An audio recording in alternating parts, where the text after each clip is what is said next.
Doctor Dikshit साहेबांचं स्वागत या ठिकाणी डॉक्टर राजेशजी केंद्रे साहेब व सौ अंजलीताई केंद्रे साहेब केंद्रे मॅडम ते करणार आहेत आणि दीक्षित साहेबांचं या ठिकाणी स्वागत करावे।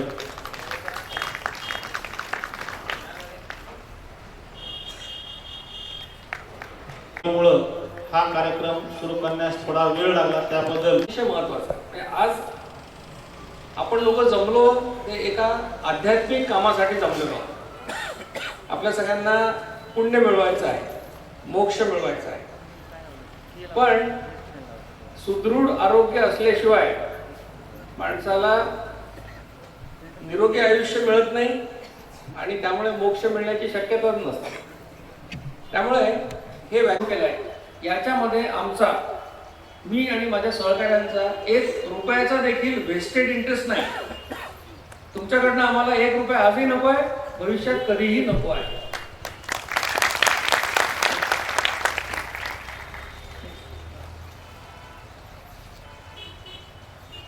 म्हणून हे व्याख्यान जे आहे हे इतर व्याख्यानांपेक्षा वेगळं व्याख्यान आहे। कारण मी प्राध्यापक माणूस आहे। तुम्ही मला सांगितलं की वैद्यनाथ मंदिराचा इतिहास त्याच्याविषयी आम्हाला व्याख्यान द्या, तर मी म्हणेन मला 2 पुस्तकं द्या आणि 8 दिवस वेळ द्या वाचायला।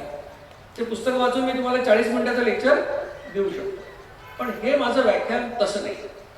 हे IQ माहिती नाही, हे पुस्तकातलं ज्ञान नाही। मग काय, 2012 पासून गेली 6 वर्ष मी जे संशोधन करतोय, जे काही प्रयोग करतोय स्वतःवर इतरांवर, त्यातून जे ज्ञान मिळालं, जे शहाणपण मिळालं, ते मी तुम्हाला सांगायचा प्रयत्न करतोय। त्यामुळे नेक्स्ट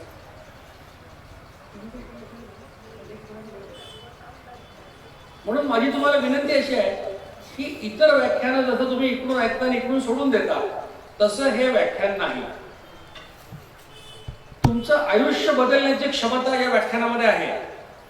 आजचा तुमचा दिवस, तुमचा जो उद्याचा दिवस आहे तो आजच्या दिवसासारखा असणार नाही याची खात्री तुम्हाला मी देतो। जर मी सांगतो ते तुम्ही समजून घेतलं आणि त्याप्रमाणे केलं तर तुमचं आयुष्य पूर्ण बदलून जाण्याची क्षमता या व्याख्यानामध्ये आहे। म्हणून तुम्ही असं ऐका, कारण आता परळीची लोकसंख्या एवढी जास्त आहे, त्यातले 700-800 लोक इथे आले असते, पण आपल्याला सगळ्यांपर्यंत जायचं आहे। आम्ही तर म्हणतो 700 कोटी लोकांपर्यंत जायचं आहे। तर ते एकट्या दुकट्याचं काम नाही आहे, हे डॉक्टरांचं काम नाही, 100-200चं काम नाही, लाखो लोकांचं काम आहे। आणि तुम्हाला ही सुरुवात तुमच्यापासून करायची, हे समजून घ्या आणि हा सिद्धांत इतरांना सांगा, जेणेकरून तुमच्या घरामध्ये, ओळखीच्यांमध्ये सगळ्यांपर्यंत ही माहिती पोहोचेल आणि सगळेजण याच्यावर प्रयोग करू शकतील। हे चित्र आपण सगळीकडे बघतो, लठ्ठ लोक जगात सगळीकडे दिसतात। स्त्री पुरुषांमध्ये खूप विषमता आहे। मध्यंतरी चर्चा खूप झाली, शनीच्या चौथऱ्यावर चढायचं का नाही, हाजेरी दर्ग्यात जायचं का नाही जायचं, पण हे क्षेत्र असं आहे ज्याच्यामध्ये स्त्री पुरुष समानता आलेली आहे। स्त्रिया पण लठ्ठ आणि पुरुष पण लठ्ठ। हे चित्र मुद्दाम दाखवलं। आपण प्रवास करतो, बसनी, रेल्वेनी प्रवास करतो। आता या सगळ्या कंपन्यांनी असं ठरवलेलं आहे की तिकीट देताना ते वजनावर द्यायचं, नगावर द्यायचं नाही। त्यामुळे ज्या लोकांची वजन जास्त आहेत ते आतापासून काळजी घ्या, नाही तर खर्च वाढण्याची शक्यता आहे। आधीचे चित्र दाखवले सगळे 40च्या पुढचे लोक होते, पण लहान मुलांचं काय? पुण्यामध्ये अभ्यास झाला, असं लक्षात आलं की 8वी-9वीच्या 30% मुलांमध्ये लठ्ठपणा आहे। याचा अर्थ आपली मार्गक्रमण, आपण कुठल्या रस्त्यावर चाललोय? अमेरिकेच्या रस्त्यावर चाललोय।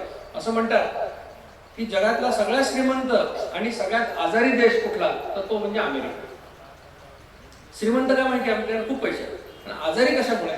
कारण त्यांचे 30% लोक हे लठ्ठ आहेत, म्हणून त्या देशाला आजारी देश म्हणतात। आणि आत्तापासून जर आपण आपल्या या लहान मुलांकडे लक्ष दिलं नाही तर आपली अवस्था पुढे चालून अमेरिकेसारखे होणार आहे, याच्यामध्ये काही वाद नाही। नेक्स्ट,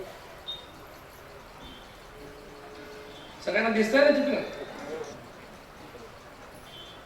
कुठे गेले, महाबळेश्वरला गेले, माथेरानला गेले तर नवऱ्याला असं वाटेल बायकोच्या कमरेभोवती हात टाकावा, त्याला बिचाराला एक्सटेन्शन घ्यावं लागतं। नेक्स्ट, आता हे व्याख्यान कशासाठी की जगामध्ये लठ्ठपणा आणि डायबिटीस ही समस्या वाढत चाललेली आहे। किती वाढली आकडेवारी सांगण्यात काही फारसा अर्थ नाही। 25 वर्षापूर्वी तुम्ही लग्नाला गेला तर चहाचं एकच भांडं ठेवावं लागत होतं, आता चहाचे 2 भांडे ठेवायला लागतात। साखरेचा चहा आणि बिन साखरेचा चहा, बरोबर आहे का? हे तुमच्या डोळ्यासमोर तुम्ही बघितलेलं आहे. इतकं मधुमेहाचं प्रमाण हे प्रचंड वाढलेलं आहे. आणि महत्वाची गोष्ट अशी की लठ्ठपणा हा आजार आहे, पण त्याच्यामुळे अनेक आजार होतात. आणि लठ्ठपणा हा काही असाध्य आजार नाही आहे, याच्यावर उपचार नाही असं नाही, त्याच्यावर उपचार आहे. आणि भारतीय लोकांना आवडणारी गोष्ट काय? असा उपाय पाहिजे की जो फुकट असेल, पैसे लागू नये, डॉक्टरकडे जावं लागू नये, मशीन आणावं लागू नये, काही कुठलं न्यूट्रिशनल सप्लिमेंट विकत घ्यावं लागू नये आणि आयुष्यभर आनंदाने करता यावं. असा जर साधा सोपा उपाय मी तुम्हाला सांगितला तर तुम्हाला हवाय सगळ्यांना? आता सध्याचा जमाना सेलचा जमाना आहे. आम्ही शर्ट घ्यायला गेलो तर दुकानात स्कीम चालू असते, बाय वन गेट वन, एका शर्टवर दुसरा फ्री. त्याच्याशिवाय आम्ही घेत नाही आजकाल. पण आम्ही पण स्कीम आणलेली आहे डाएट प्लॅन, की एकच डाएट प्लॅन करायचा, त्याच्यामुळे लठ्ठपणाही कमी होणार आणि डायबेटीसचं प्रिव्हेन्शन पण होणार. दोन वेगळे प्लॅन नाही, एकाच प्लॅन मध्ये दोन्ही काम होणार आहे, एकावर एक फ्री. हा डाएट प्लॅन सगळ्यांना नक्की हवा. लठ्ठपणाचं प्रमाण खूप वाढतंय. भारतामध्ये 98 लाख पुरुष आणि 2 कोटी महिला लठ्ठ आहेत. 1975 मध्ये लठ्ठपणात आपला क्रमांक जगामध्ये 19वा नंबरवर होतो.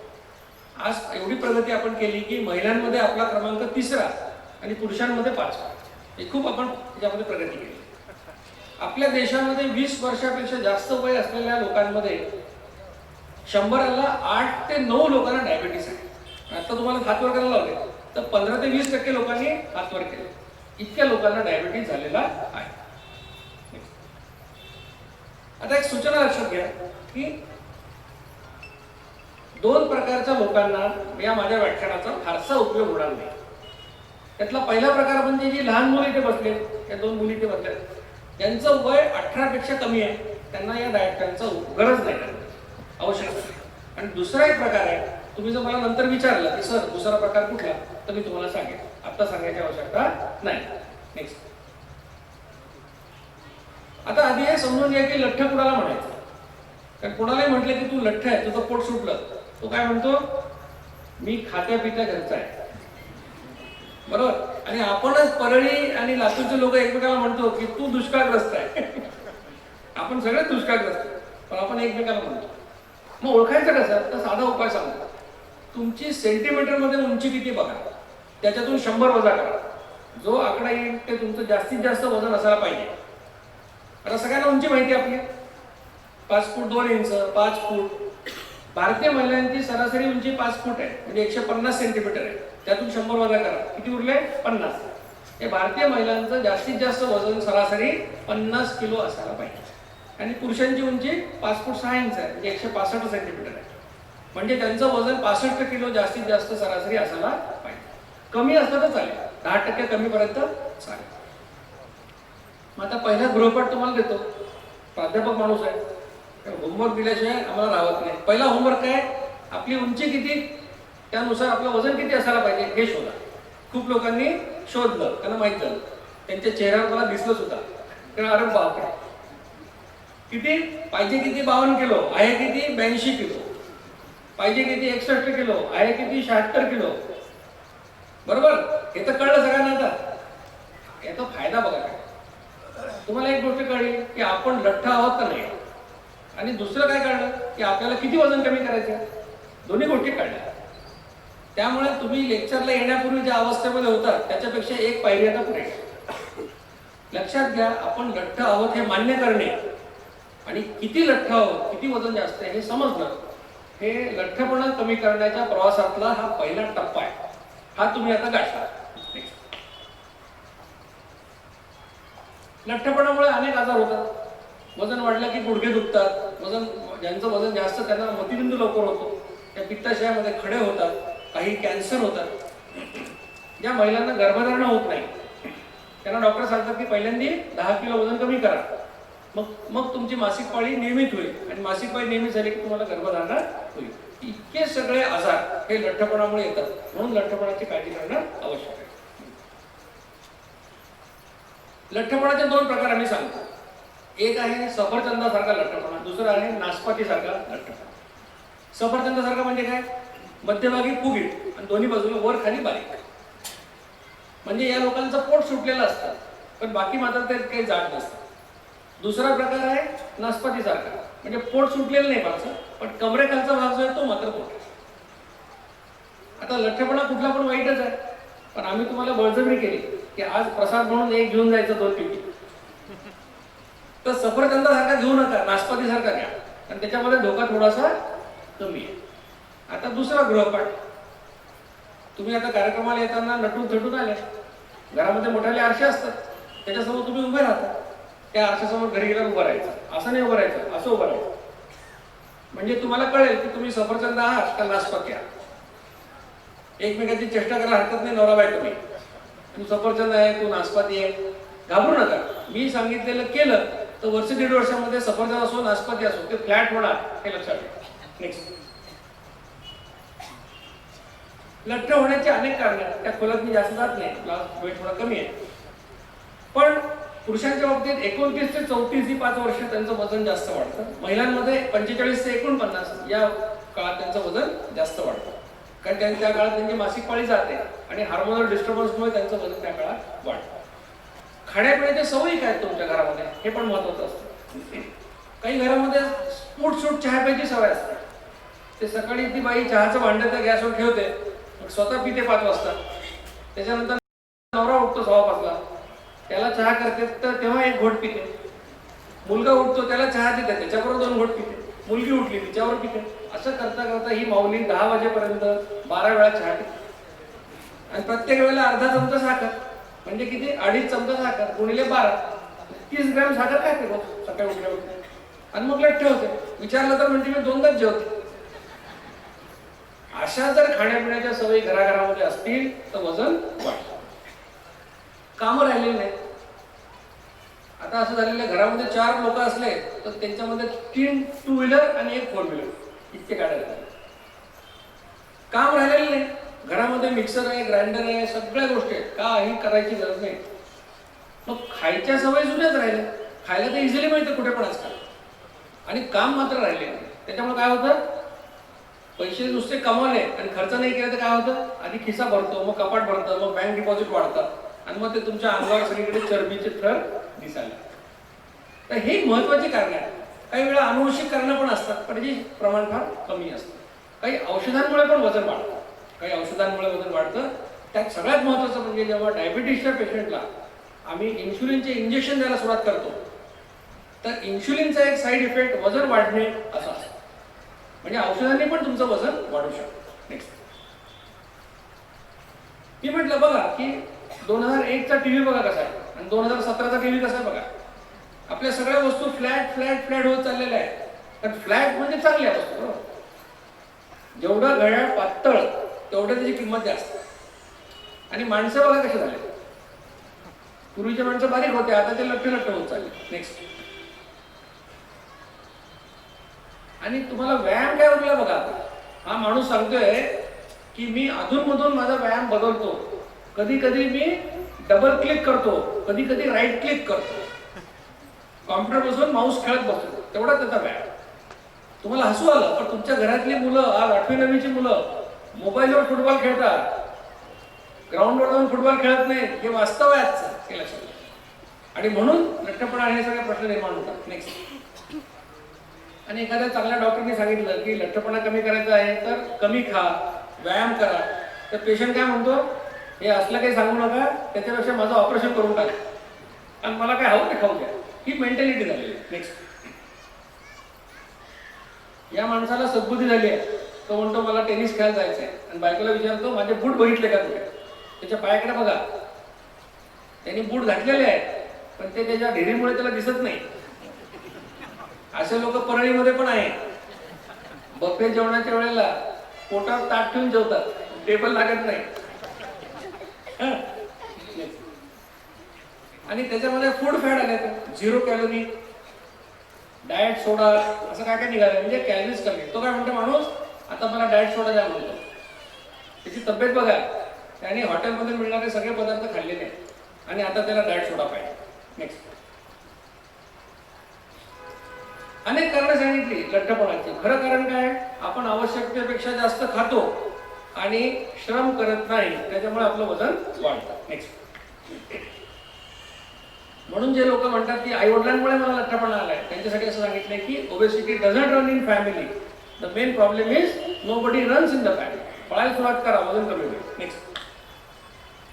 तुम्हाला माहिती शरीरामध्ये XY क्रोमोझोम असतात स्त्री पुरुषांच्या, त्याचा आधार घेऊन असा जोक केलाय. तुम्हाला माहिती कापडांचे आपल्या शर्टचे आकार ML XL वगैरे असतात. त्याने असं म्हटलं की तुझा लठ्ठपणा अनुवंशिक आहे, बाकीच्यांमध्ये XY असतो, तुझ्यामध्ये XL आहे. नेक्स्ट. 2012 मध्ये माझं वजन 7-8 किलो जास्त झालं होतं अपेक्षेपेक्षा, आणि मग ते वजन कमी करण्यासाठी मी अनेक प्रयोग केले, जे तुमच्यापैकी अनेकांनी केले असतील. ते आपल्याला माझ्या वजनाचे प्रयोग असं म्हणतो, आणि ते कुठलाच प्रयोग सक्सेसफुल झाला नाही. मी उपास केला, मी रात्री फळं खाल्ले, मी एक दिवशी फळं, दुसऱ्या दिवशी उपास, तिसऱ्या दिवशी रस पिलो, त्यांनी काही झालं नाही. जनरल मोटर्स डाएट केलं इंटरनेटवरचं, किती लोकांनी केलं तर हातवर करा, आहेत काही लोक, त्यांनी उपयोग झाला नाही. मग आयुर्वेदिक औषधं, होमिओपॅथिक औषधं सगळं घेऊन झालं, तशाने माझं वजन कमी झालं नाही. मग ते हिरोईनचं पुस्तक मिळालं मला, दर 4 तासाला 2 तासाला खात राहा, ते पण केलं, पण कशानेही वजन कमी झालं नाही. परिणाम काय व्हायचा? नेक्स्ट. कुठलाही प्रयोग केला तर माझं वजन वाढायचं तरी, किंवा मग तेवढा डाएट प्लॅन करेपर्यंत कमी व्हायचं. डाएट प्लॅन सोडला की पुन्हा जागेवरून थांबायचं. ज्यांनी वजन कमी करायचा प्रयोग केला त्यांच्या बाबतीत असं घडलं. आता हे असं का घडतं? कारण काही डाएट प्लॅन हे जे असतात ते तुम्हाला उपाशी ठेवतात. ते काय म्हणतात की सकाळी उठलं की आमच्या डब्यामधलं पावडर काढा, त्याचं शेक तयार करा आणि सकाळी प्या, आणि मग भूक लागली 4:30-5 की जेवा. म्हणजे काय होतं, तुम्ही एक जेवण करत नाही, दिवसात एकच जेवण करतात, मग महिन्याभरामध्ये 1-1.5 किलो वजन कमी होतं. 4,500 रुपयाचा डब्बा असतो, तेवढा संपतो, मग पुन्हा दुसरा डब्बा, मग पुन्हा 1.5 किलो वजन कमी होतं. पण गंमत अशी होते की नंतर तुमच्या घरामध्ये पाहुणे आलेले असतात, आंब्याचा रस, कांद्याचे भजे, कुरडया तळलेल्या असतात, पुरणपोळी केलेली असते, पाहुणे मस्त खात असतात, आणि तुम्ही काय करता? शेक बनवता प्यायचा. तेव्हा तुमच्या लक्षात येतं की अरे बाबा, आयुष्य असं असू शकत नाही की लोक आंब्याचा रस खातात, पुरणपोळी खातात, आणि मी काय करतो? शेक पितो. एवढं तुमच्या डोक्यात ते प्रकाश पडला की तुम्ही ते बंद करता. बंद केले की ते डाएट प्लॅन फसतो. काही डाएट प्लॅन अवघड असतात, ते तुम्हाला सांगतात की उद्यापासून 47 ग्रॅम सफरचंद खायचं आणि 23 ग्रॅम तांदूळाचा भात खायचा. आता तुम्ही कधी बाप जन्मात सफरचंद असं मोजलेलं नसतं 47 ग्रॅम. आपण काही एक खातो नाही तर अर्धा खातो, याच्यापेक्षा काही कमी खात नाही. मग असं केल्यानंतर तुम्हाला वाटतं की आपलं वेइंग मशीन चुकलेलं आहे, त्यामुळे आपला काही फायदा होणार नाही, ते बंद होईल. काही वेळा सारखं तुम्हाला फोन करावा लागतो डाएट प्लॅन वाल्यांना की आम्हाला आता सांगा काय करायचं, आता काय करायचं. तर तुम्हाला कळतं की आपल्याला काही स्वातंत्र्यच राहिलेलं नाही, आपण साधं चॉकलेट खाऊ शकत नाही एखादं विचारल्याशिवाय. त्यामुळे तसे डाएट प्लॅन सुद्धा असतात. काही डाएट प्लॅन असतात की जे खूप महागडे असतात. म्हणजे काही मुंबईचे डायटिशियन आहेत, 80,000 रुपये घेतात. आता 80,000 रुपये दिल्यानंतर जर वजन कमी नाही झालं तर कोणत्या तोंडाने लोकांनी सांगणार इथे परळीमध्ये की मी एवढा मूर्ख आहे की 80,000 देऊन काहीच झालं नाही. त्यामुळे ते डाएट प्लॅन फसतात. काही डाएट प्लॅन सांस्कृतिकदृष्ट्या विपरीत असतात. म्हणजे एखादा माणूस व्हेजिटेरियन आहे त्याला नॉनव्हेज खायला सांगतात, एखादा नॉनव्हेज आहे त्याला अंडी खायला सांगतात, किंवा उलट सुलट करतात. तर लोक करतात, 15 दिवस महिनाभर करतात आणि नंतर ते काही करू शकत नाही. तर सगळ्या डाएट प्लॅन फसण्याचं एकमेव कारण आणि वजन कमी करणारे लोक तुम्हाला का फसवू शकतात याचं एकमेव महत्वाचं कारण आहे की तुमची मानसिकता अशी आहे की माझं वजन दुसऱ्या कोणीतरी कमी करावं. जोपर्यंत तुम्ही तुमच्या वजनाची जबाबदारी घेणार नाही स्वतः, तोपर्यंत कुठल्याही पद्धतीने तुमचं वजन कमी होणार नाही. फक्त पैसे मात्र तुमचे व्हायला. एवढे प्रयोग केल्यानंतर वजन कमी होत नाही असं वाटणार. मला असं वाटलं की वजन कमी करायचा हाच एकमेव उपाय असणार. सगळ्यांना दिसतंय ना चित्र, त्या स्क्रीनवर पण तेच आहे ना. म्हणजे चरबी जाण्याचा असाच मार्ग असेल असं मला वाटायला लागलं. नेक्स्ट. तुम्ही सगळं हसलात त्या चित्रात. हे तुमची चरबी काढतो, एका लिटरला 15,000, 20,000, 30,000, आणि लोक मरतात सुद्धा ऑपरेशन मध्ये. काही लोकांचं जठर अन्न खाल्ल्यानंतर जे ज्या पिशवीत जातं त्याची कॅपॅसिटी असते 20 पोळ्या खाण्याची. त्यांनी कमावलेलं असतं ना रोज खाऊन. ते 20ची कॅपॅसिटी आम्ही त्याचं जठर कापून टाकतो ती 5वर आणतो. काही लोकांचं अन्नपचन होऊ नये म्हणून जठरातून अन्न लहान आतड्यात जाऊ नये, एकदम डायरेक्टली मोठ्या आतड्यात जावं म्हणून बायपास सर्जरी करतो. म्हणजे परळीमध्ये ट्रॅफिक यायची नसेल तर आपण बायपास करतो ना. म्हणजे काय, इकडून खायचं आणि तिकडून बायपास. म्हणजे अशा प्रकारे क्रूर पद्धत करून वजन कमी करायची कोणाची इच्छा आहे का तुमच्यापैकी? कोणाची असणार नाही. म्हणजे हे चित्र आणि आधीचं चित्र हे दोन्हीही गोष्टी सारख्याच मूर्खपणाच्या आहेत, सारख्याच हास्यास्पद आहेत, लक्षात ठेवा. नेक्स्ट, ज्या या अगदी नैराश्याच्या अवस्थेमध्ये मी होतो की आपण एवढे प्रयोग केले, आपण डॉक्टर आहोत, आपण एवढा अभ्यास केलेला आहे, पण आपलं वजन कमी होत नाही. मी निराश झालो होतो. मला एका मित्राने सांगितलं की तू एवढे प्रयोग केले तर डॉक्टर जिचकरांचं एक व्याख्यान युट्यूबवर अवेलेबल आहे, ते ऐक. आणि त्यांनी मला ते पेनड्राईव्हवर आणून दिलं व्याख्यान. ते व्याख्यान मी ऐकलं. त्या व्याख्यानामध्ये डॉक्टर जिचकरांनी एक साधा सोपा उपाय सांगितला वजन कमी करण्याचा आणि मधुमेह प्रतिबंध करण्याचा, जो मी तुम्हाला सांगला. त्यांनी काय सांगितलं? ते म्हणाले, दिवसात तुम्हाला जर वजन कमी करायचं असेल आणि मधुमेह टाळायचा असेल तर दिवसात फक्त 2 वेळा जेवा. इतर वेळेला तोंड उघडायचं ते बोलण्यासाठी, नाही तर पाणी पिण्याचं. मी ते व्याख्यान खूप वेळा ऐकलं, पुन्हा पुन्हा ऐकलं. मी म्हटलं असं म्हणतात का जिचकार, कमी खा? तसं म्हणत नाही. तेल तूप खाऊ नका असं म्हणतात का? तसंही नाही म्हणत. गोड खाऊ नका म्हणतात का? तसंही नाही म्हणत. नॉनव्हेज व्हेज तसंही काय म्हणत नाही. मला आश्चर्य वाटलं. 2 वेळा खायचं, पोटभर खायचं, हवं ते खायचं, आणि तरी वजन कसं काय कमी होणार? पण मी असा विचार केला की डॉक्टर जिचकार हे एक विद्वान व्यक्तिमत्व आपल्या देशातलं आहे, तर ते जर काही म्हणत असतील तर त्याच्यामध्ये काही ना काहीतरी नक्की तथ्य असणार. आणि मग मी हा प्रयोग 3 महिने हा प्रयोग केला. या 3 महिने प्रयोग केल्यानंतर मला जो फायदा झाला, माझं जे वाढलेलं 8 किलो वजन होतं ते 3 महिन्यात कमी झालं. माझं पोट 2 इंच कमी झालं. जे मला पाहिजे होतं ते सगळं फक्त 3 महिन्यामध्ये घडलं. आणि तेव्हा माझ्या लक्षात आलं की खरंच डॉक्टर जिचकार जे सांगतात त्याच्यामध्ये तथ्य आहे. आणि हा उपाय कसा आहे? याला पैसे लागत नाही, याला डॉक्टर लागत नाही, याला कोणाकडे जायची गरज नाही, याला मशीन घ्यायचं नाही, काही विकत आणायचं नाही. तुम्ही स्वतः आनंदाने बरं सगळं खायचं, काही पथ्य नाही, काही नाही. गोड खा, तिखट खा, आंबट खा, जे पाहिजे ते खा. मन मारायची आवश्यकता नाही. मन मारायचं नाहीये. पोट भरेपर्यंत खायचं, 2 वेळा खायचं, एवढं सांग. मग एकदा मला ते पटल्यानंतर मी शेकडो लोकांवर त्याचे प्रयोग केले आणि मग संशोधन चालू केलं या विषयावर. आणि मग 2012 पासून आजपर्यंत तेच काम पुढे आम्ही चालू केलं. आता या व्याख्यानाचा हा महत्वाचा भाग आहे, लक्षात ठेवा. हे समजून घ्या. जिचकरांनी सिद्धांत काय सांगितला? त्यांनी असं सांगितलं की तुमच्या रक्तामध्ये इन्शुलिन नावाचा हार्मोन जर वाढला तर तुम्ही लठ्ठ होता आणि कालांतराने तुम्हाला डायबिटीज होतो. आता जेव्हा जेव्हा मी व्याख्यानामध्ये डायबिटीज शब्द वापरतो, व्याख्यानामध्ये, अभियानामध्ये, तेव्हा आम्ही टाईप 2 डायबिटीज किंवा मोठ्या लोकांना, वयस्क लोकांना होणाऱ्या डायबिटीस बद्दल आम्ही बोलत असतो. कारण टाईप 1 डायबिटीस हा लहान मुलांना होतो, तो 10, 12, 14 वर्षी डायग्नोज होतो. त्या मुलांच्या शरीरामध्ये इन्शुलिन निर्माण होत नाही म्हणून त्यांना इंजेक्शन द्यावं लागतात आयुष्यभर. त्या डायबिटीस बद्दल आपण बोलत नाही. आपण, तुम्हाला जो डायबिटीस झाला बहुसंख्य लोकांना 40 नंतर 35 नंतर झाला, त्यांच्या डायबिटीस बद्दल आपण बोलतो. जिचकार काय म्हणाले? तुमची इन्शुलिनची लेवल वाढली की तुम्ही लठ्ठ होणार आणि तुम्हाला पुढे टाईप 2 डायबिटीस होणार. आता इन्शुलिन नेमकं काय लक्षात घ्या. आपल्या शरीरामध्ये अनेक रासायनिक पदार्थ तयार होत असतात. त्यातले हे रासायनिक पदार्थ अतिशय कमी प्रमाणात तयार होतात. किती कमी? मिलीग्रॅम मध्ये, पण त्याचा पूर्ण शरीरावर परिणाम असतो. तसं एक संप्रेरक किंवा हार्मोन म्हणजे इन्शुलिन. तुमच्या शरीरामध्ये तुमच्या पोटाच्या डाव्या बाजूला जठराच्या खाली एक ग्रंथी असते, त्याला इंग्रजीमध्ये पॅन्क्रियास आणि मराठीमध्ये स्वादुपिंड असं म्हणतात. या ग्रंथीमधून इन्शुलिनची निर्मिती होत असते.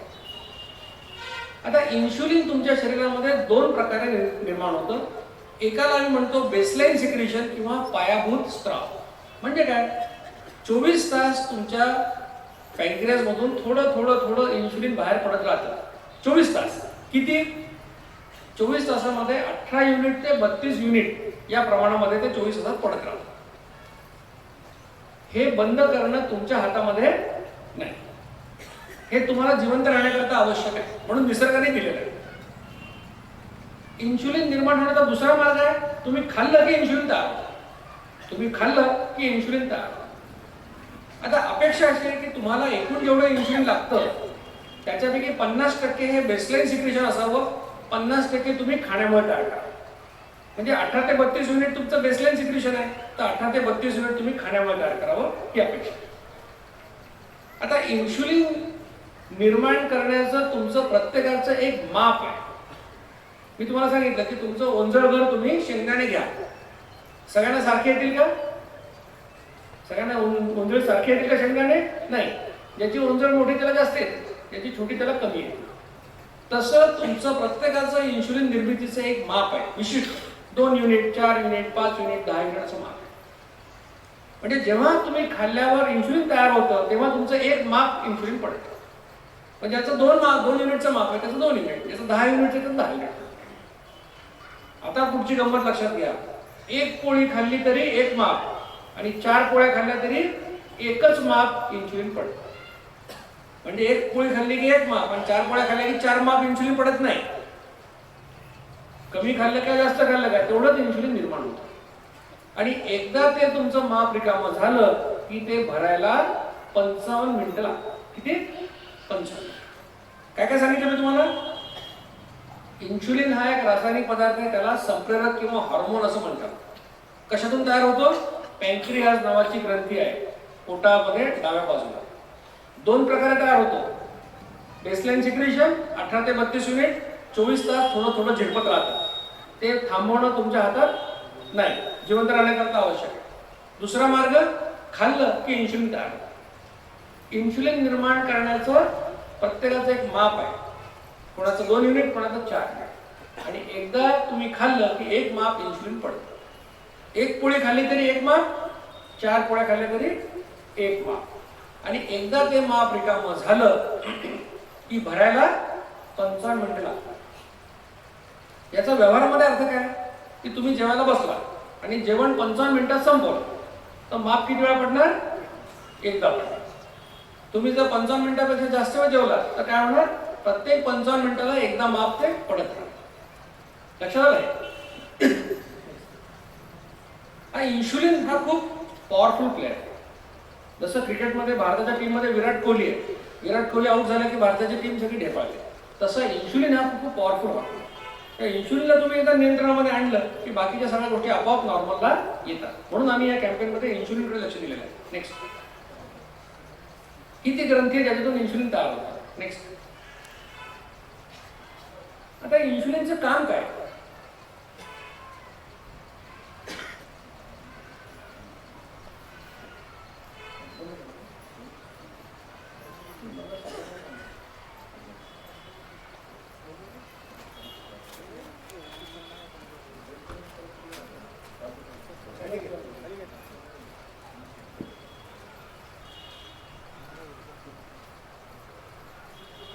तुम्ही खाल्ल्यावर इन्शुलिन तयार होत असतं. तर तुम्ही जेव्हा एखादा पदार्थ खाता, तुम्ही जेवता, त्याच्यामध्ये 10, 20, 25 पदार्थ असतात. पण ते खाल्ल्यानंतर त्याचं रूपांतर फक्त 3च पदार्थांमध्ये होतं जे रक्तामध्ये येतात. कर्बोदक किंवा कार्बोहायड्रेट पासून ग्लुकोज, प्रथिन किंवा प्रोटीन्स पासून अमायनो ऍसिड्स आणि तेल तूप चरबी पासून फॅटी ऍसिड, हे 3च पदार्थ तुमच्या रक्तामध्ये येतात. तुमचं शरीर हे कोट्यावधी पेशींचं बनलेलं आहे आणि त्या पेशींना जगण्यासाठी, काम करण्यासाठी ऊर्जा लागते. ती ऊर्जा मिळवण्याचे 2 इंधन तुमच्या शरीरामध्ये अवेलेबल आहेत. जसं तुमची गाडी पेट्रोल चालते आणि डिझेलवर चालते. 1 ग्रॅम ग्लुकोज जाळलं तर 4 कॅलरी ऊर्जा मिळते आणि 1 ग्रॅम फॅटी ऍसिड जाळलं, चरबी जाळली तर 9 कॅलरी ऊर्जा मिळते. त्यामुळे शरीरातल्या सगळ्या पेशींना चरबी जाळायला आवडतं. याला अपवाद फक्त मेंदूच्या पेशींचा आहे, त्यांना ग्लुकोज जाळायला आवडतं, चरबी जाळायला आवडत नाही. आता तुम्हाला असं वाटेल की रक्तामध्ये ग्लुकोज आहे, फॅटी ऍसिड आहे आणि ते रक्त पेशींपाशी गेलं तर ग्लुकोज त्या पेशीमध्ये जाणार. पण इतकं ते साधं सोपं नाही, कारण प्रत्येक पेशीवर एक कुलूप लागलेलं आहे, ज्याला आम्ही तांत्रिक भाषेत इन्शुलिन रिसेप्टर असं म्हणतो. म्हणजे जोपर्यंत इन्शुलिन रिसेप्टरचं कुलूप उघडलं जाणार नाही तोपर्यंत इन्शुलिन त्या पेशीत जाऊ शकत नाही. मग इन्शुलिनचं पहिलं काम काय? की हा रिसेप्टर उघडायचा म्हणजे ग्लुकोज त्या पेशीमध्ये जाईल. मग त्या ग्लुकोज वापरली पेशीने, अजून ग्लुकोज शिल्लक आहे, खिशात पैसे जास्त झाले, आपण काय करतो कपड्यात ठेवतो. तसं जास्तीच्या ग्लुकोजचं रूपांतर तुमच्या यकृतामध्ये ग्लायकोजन नावाच्या पदार्थामध्ये इन्सुलिन करतो आणि ते 100 ग्रॅम ग्लायकोजन तुमच्या यकृतात तयार होतं.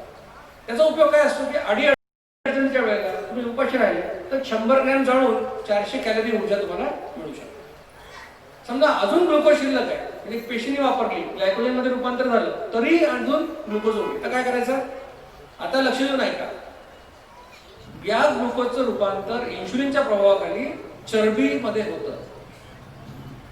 म्हणजे लठ्ठ होण्यासाठी तेल तूप खाण्याची आवश्यकता नाही, पोळी भात खाऊन पण तुम्ही लठ्ठ होऊ शकता. कारण त्यातल्या ग्लुकोजचं रूपांतर फॅटी ऍसिड मध्ये केलं. कोणी केलं? इन्शुलिनने केलं. म्हणजे कर्ता कोण आहे? इन्शुलिन आहे. सगळ्याच्या मागे इन्शुलिन हा कार्यकारण भाव आहे. नेक्स्ट, इन्शुलिनची लेवल वाढली रक्तातली अनेक आजार होतात, ब्लड प्रेशर वाढतं, डायबिटीज होतो, अनेक गोष्टी घडतात. नेक्स्ट, इन्शुलिनची लेवल जर कमी झाली तर काय होतं? पहिल्यांदा रक्तात ती ग्लुकोज वापरले जाते, त्याच्यानंतर तुमचं ग्लायकोजन काढून ते ब्रेकडाऊन करून ते वापरलं जातं, त्याच्यानंतर जेव्हा ऊर्जा लागते तेव्हा तुमच्या चरबीला हात लागतो. म्हणजे लक्षात काय आलं तुमच्या? ज्याला कोणाला वजन कमी करायचं आहे, ज्याला कोणाला चरबी जाळायची आहे, ज्याला कोणाला पोट कमी करायचं आहे, त्याच्या पुढे जगात एकच मार्ग अवेलेबल आहे. तो काय? इन्शुलिनची लेवल कमी करणे. दुसरा कुठलाही मार्ग नाही. आता इन्शुलिनची लेवल कमी करायची आहे, कशी करायची?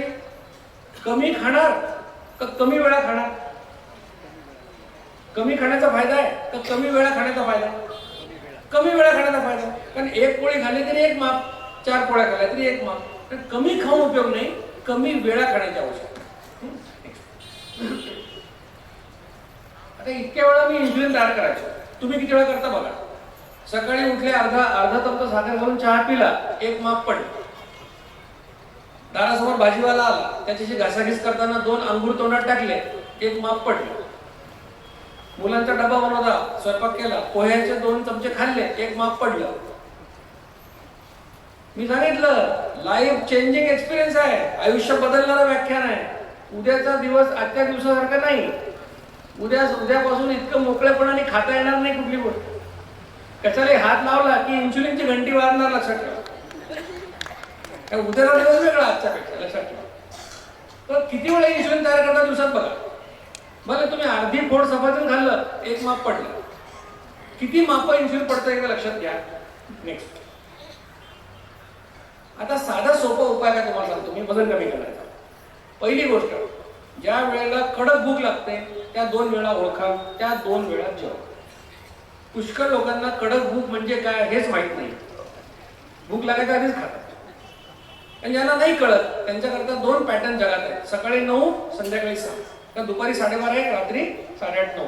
कुठल्या तरी पॅटर्नने चालू करून द्या. 7-8 10 दिवसात तुम्हाला ट्रायल अँड एररनी कळेल की आपली 9ची वेळ नाहीये, 10ची वेळ किंवा 11ची वेळ काय असेल. एकदा त्या वेळा ठरल्या की त्याच वेळेला जेवायचं.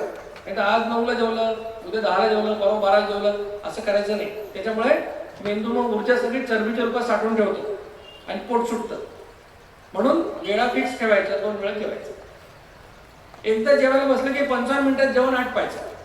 म्हणजे 55 मिनिटं जेवायचं असं नाही, 25 मिनिटात जेवलं तरी चालेल, पण जास्तीत जास्त वेळ किती? 55 मिनिटं. का बरं? जास्त झालं तर माप पुन्हा पडणार, म्हणून 55 मिनिटं आटपायचं. गोड जेवढं कमी खाल तेवढं चांगलं. साखरेचं खाणार त्याला देव देणार. पुढे डायबिटीस हे लक्षात ठेवा. जास्त गोड खाऊ नका, डायबिटीस वाल्याने खाऊच नका, पण बाकीच्यांनी पण जेवढं कमी खाल तेवढंच चांगलं. आणि जेवणामध्ये तिथे बसलेले सगळे लोक शाकाहारी आहेत, बरोबर? तुमच्या जेवणामध्ये प्रोटीन्स कमी आहे, मग काय करायचं? तुम्ही 3 पोळ्या खात असाल तर 1 पोळी कमी करा. त्याच्या जागी मुठभर मोड आलेलं कडधान्य खा, सोयाबीन खा, चीज खा, पनीर खा, शेंगदाणे खा. म्हणजे काय होईल? त्यातले प्रोटीन्स तुम्हाला तुमचे वाढतील. जेवणातले कार्बोहायड्रेट थोडेसे कमी होतील. म्हणजे प्रोटीन वाढवायचं. काय सांगितलं डाएट प्लॅन? कडक भुकेच्या 2 वेळा जेवायचं. एकदा जेवायला बसलं 55 मिनिटात जेवण संपवायचं. गोड कमी खायचं, जेवणातले प्रोटीन्स वाढवायचे. 2 जेवणांच्या मध्ये काहीही घ्यायचं नाही. नेक्स्ट, आता तुम्ही उद्यापासून चालू करणार, तर सुरुवातीला तुम्हाला थोडासा त्रास होणार. 11ला चहा प्यायची सवय आहे, त्याला थोडं चक्कर आल्यासारखं वाटेल, थकवा येईल. म्हणून तुम्हाला काही पदार्थ आम्ही सांगितले की हे पदार्थ मध्ये मध्ये घेतले तर चालेल. पहिला पदार्थ आहे पाणी, हवं तेवढं प्या. दुसरा पदार्थ आहे घरी बनवलेलं पातळ ताक. विकतचं कुठलंही अमूल मस्ती घ्यायचं नाही. 2 चमचे दह्यामध्ये ग्लासभर ताक बनवा. असं ताक दिवसभर हवं तितकं हवं तेवढ्या वेळात पिऊ शकतो. ग्रीन टी, ब्लॅक टी चालेल. 25% दूध, 75% पाण्याचा पातळ चहा सुद्धा चालेल. कशातच साखर टाकायची नाही, शुगर फ्री टाकायचं नाही. नारळ पाणी पिलेलं चालेल. त्यातली मलई मात्र खायची नाही. मलई खायची असेल तर जेवताना खायचं, वाटीत काढून ठेवा, वाया नका घालू. टोमॅटोच्या 1-2 फोडी खाल्ल्या चालते. जास्तीत जास्त दिवसभरात 1 टोमॅटो खाल्ला तर चालेल. मग काय सांगितलं डाएट प्लॅन? 2दा जेवायचं, 15 मिनिटं जेवण आटपायचं, गोड कमी खायचं, प्रोटीन्स वाढवायचे. 2 जेवणांच्या मध्ये काय काय अलाउड आहे? पाणी, पातळ ताक, ग्रीन टी, ब्लॅक टी, 25% दूध, 75% पाण्याचा पातळ चहा, कशातच साखर नाही, शुगर फ्री नाही, नारळ पाणी आणि टोमॅटो. एवढे पदार्थ मध्ये घेऊ शकता. हा तुमचा साधा सोपा डाएट प्लॅन आहे. हा सोपा आहे की नाही? करण्यासारखा आहे? ठीक. नेक्स्ट.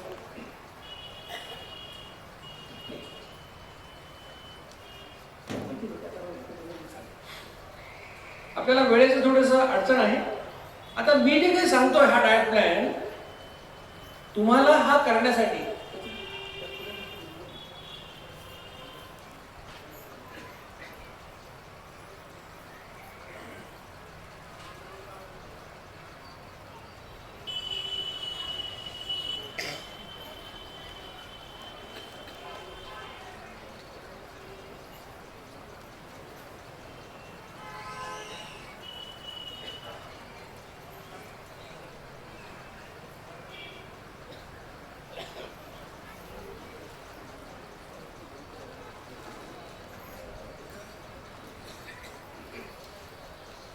तुम्हाला आम्ही 2 तपासण्या करायला सांगत असतो, HbA1c आणि फास्टिंग इन्शुलिन. या 2 तपासण्या करून, या 2 तपासण्यांमुळे आम्हाला कळतं की तुम्ही मधुमेह आहात, मधुमेह पूर्व अवस्था आहे का तुम्ही नॉर्मल आहात. या 2 तपासण्या करायच्या. परळीमध्ये या तपासण्या उपलब्ध असतील. त्या तपासण्या करायच्या आणि त्या रिपोर्ट पाठवायचे असतात. मी इथे जे तुम्हाला स्लाइड दाखवली आहे याच्यामध्ये मी 5 लोकांचे नंबर दिले आणि नावं दिलेली. याचा फोटो काढून ठेवा. तुम्हाला आमच्या अभियानात सामील होण्यासाठी या लोकांना व्हॉट्सअपचा मेसेज करायचा नंतर. आता मी जो डाएट प्लॅन सांगितला त्याला काही आधार आहे का?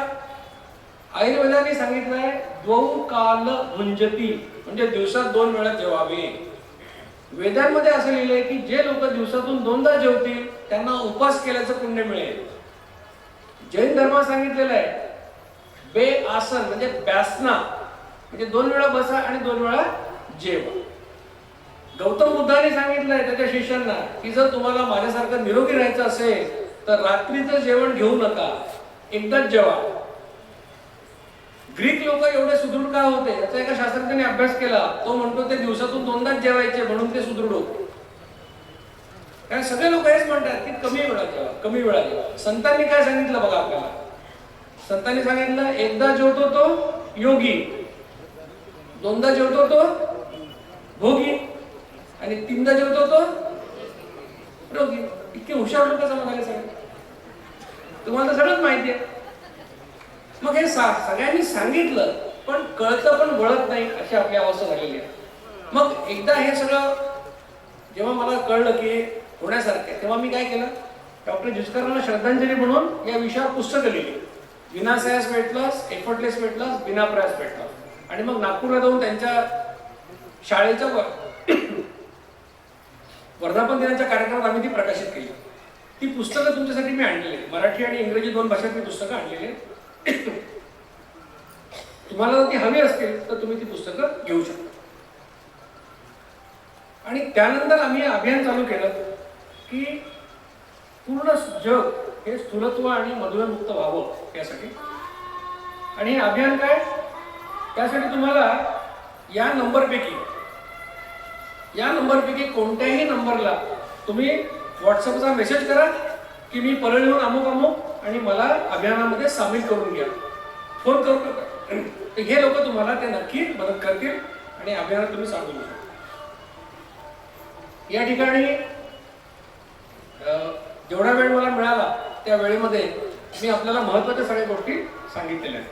हे व्याख्यान झाल्यानंतर सुद्धा मी इथेच थांबणार आहे. ज्या कोणाला काही प्रश्न असतील, ज्या कोणाला काही रिपोर्ट दाखवायचे असतील, मला ज्या कोणाला बोलायचं असेल, अशा सगळ्या लोकांसाठी मी इथेच थांबणार आहे. तुमचं समाधान होईपर्यंत मी इथून जाणार नाही. मला संयोजकांनी या ठिकाणी बोलवलं. डॉक्टर सूर्यकांत मुंडे माझे जुने मित्र आहेत गाठीतले, त्यांच्या हस्ते माझा सत्कार झाला. ते आले. डॉक्टर केंद्रे पती पत्नी दोघंही हा डाएट प्लॅन करतात अनेक दिवसांपासून, त्यांनी माझा सत्कार केला, त्यांचे मी आभारी आहे. आपण सर्व लोकांनी, कारण तुम्ही दुसरं कारण सांगायचं राहिलं.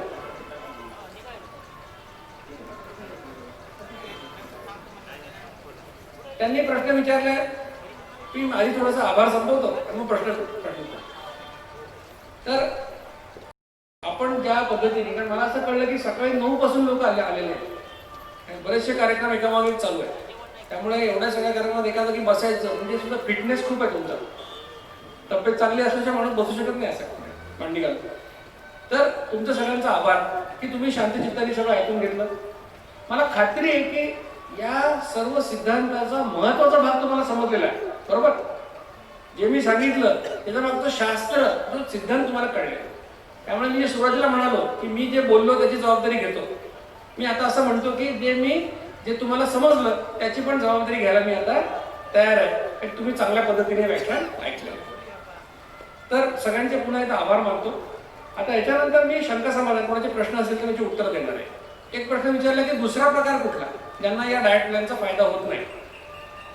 जे लोक वजन कमी करण्यासाठी व्याख्यानं ऐकतात, पुस्तकं वाचतात, चर्चा करतात, वादविवाद करतात, पण स्वतःचं वजन कमी करण्यासाठी काहीही प्रयत्न करत नाही, अशा लोकांना याचा फायदा होत नाही. हा दुसरा प्रकार आहे. अजून कोणाला काही प्रश्न असेल तर विचारू शकतो. खाली माईक आहे का आपल्याकडे? काही प्रश्न असेल तर विचारू शकता.